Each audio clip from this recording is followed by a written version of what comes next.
édition de la Semaine économique. Et moi, j'ai assisté dès la première édition. Alors, je vois beaucoup de développement dès la première fois. Il faut dire aussi que dès l'année dernière, ça a commencé à être différent. Si vous voulez dire, ça est devenu plus professionnel. Cette fois-ci, c'est le tourisme. Comme tu sais, le tourisme, c'est un secteur vital pour tous les pays du bassin méditerranéen.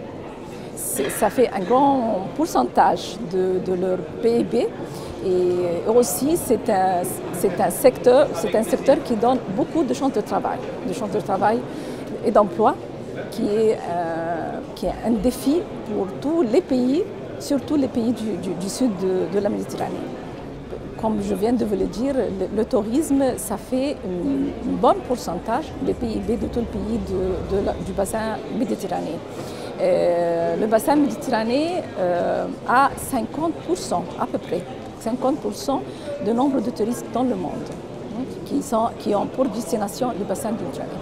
Bien sûr, 5 pays, qui sont les pays du nord du bassin méditerranéen, ont eux, à propos 80% de nombre de touristes qui viennent au bassin méditerranéen.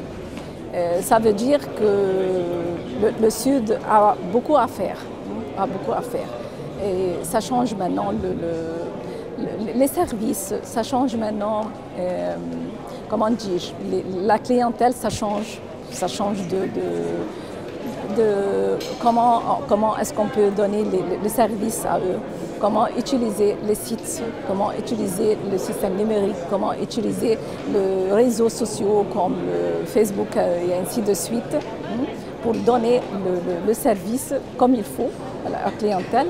C'est ça ce qui nous manque. On en a beaucoup parlé du tourisme durable, du tourisme vert. Ça, c'est une notion très importante. Et tous les investissements dans les projets, comme tu le savais bien sûr, les investissements sont des investissements du nord, dans le sud de la Méditerranée. Ils doivent respecter l'environnement. On en a parlé de beaucoup de défis en ce qui concerne l'impact sur l'environnement. Et ça doit être bien pris par les investisseurs.